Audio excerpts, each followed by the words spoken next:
Hi, welcome back. This is the Victory Team, and you've tuned in to part 2 of prayer and fasting. Oh, you said that word, fasting. But we had an easy time in the introduction. We're still kind of in an introduction. I'm Teacher Paul, and we're filming in Vietnam. And I'm so excited. I want to share with you some things about prayer and fasting. I want to renew and bring that back to the front burner, if I could use that expression. Take your Bibles to Ezra. Oh, Ezra, Nehemiah, Ezra. Those guys went back from captivity. They were allowed to go back and rebuild old Jerusalem after it had been sacked. And Ezra had been telling the king, Gentile king, oh, my God will do this and God will do that. And then on their way, they think, oh, we're bringing supplies and we're bringing in, the highway robbers. The people will be laying in wait for us and we'll be, robbed and beaten and so on. So in Ezra, they said this. I'm in chapter 8 of Ezra. So here they are kind of people were a little fearful. In verse 21, Ezra said this, then I proclaimed, why don't we do this today? Then I proclaimed a fast there. That was traveling back through this dangerous area at the river of Ahava, that we might afflict pay attention, this is the definition of fasting. This is what fasting does. That we might afflict ourselves before our God. Fasting is not comfortable.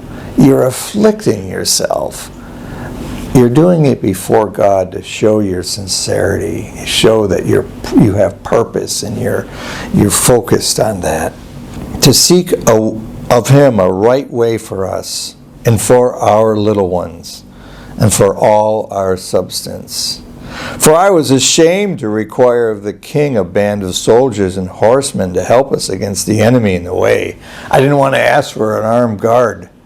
So we prayed instead, and we fasted. We put some power in our prayers. We fast to afflict ourselves and pray also for protection and direction. The Antioch church, the early church, when they sent Paul and Barnabas out, they did just the opposite of. If you call this a missionary journey, I've been to hundreds, if not thousands, of missions conferences, and I love them. The people are great.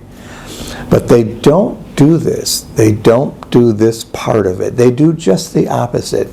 Missions conferences become, and I'm glad, let's face it, we're accustomed to that, but a big feast, maybe almost gluttony, where we get together and so on. In Acts chapter 13, verse 2 and 3, as they ministered to the Lord and fasted. And they fasted. And then in verse 3, and when they had fasted and prayed and laid their hands on them, they sent them away. They sent them out. We seem to have dropped off that part of it. It's not part of our church life, if you will. Fasting can open our senses and give us access to a very unusual spiritual light. Saul was persecuting Christians. He's on the road to Damascus to bring in Christians and arrest them and beat them and such. Jesus appears. The long story is, Acts 9, verse 9, Saul, who would become Paul the Apostle, he was 3 days without sight, and neither did eat nor drink. We're going to talk about this event in another episode. There's more here than meets the eye. But when you fast, you're in a different world. It's just, you're tuned into different things. It's very interesting. I want to bring you there. I wish there was a way to do it without the discomfort of fasting, but that's what we do. That's part of it. By the way, fasting is not a guarantee that your prayer is going to be answered. David, he prayed and fasted for 7 days that the child from him, Bathsheba, would live, but the child died. And 2 Samuel chapter 12. It's not a guarantee that you'll have your prayer answered. I think it's a good, powerful way to get God's attention, though, to show the sincerity of your heart, and to deny yourself and reach out to God. Fasting is not a religious excuse in order to dominate others. Isaiah 58, it talks about, God said, this isn't the fast. This is not my fast. In fact, behold, in the day of your fast, ye find pleasure and exact all your labors. You have a good time, and you have other people do your work for you, and so on. I feel a little faint. I've been fasting for 3 hours, and you have to do it. That's not my fast. That doesn't impress God. Don't use it as a weapon or as a source of pride. And this is my opinion, but fasting is not the best way to lose weight and keep it off.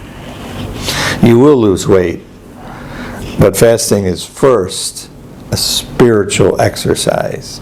There are better ways to lose weight than by fasting.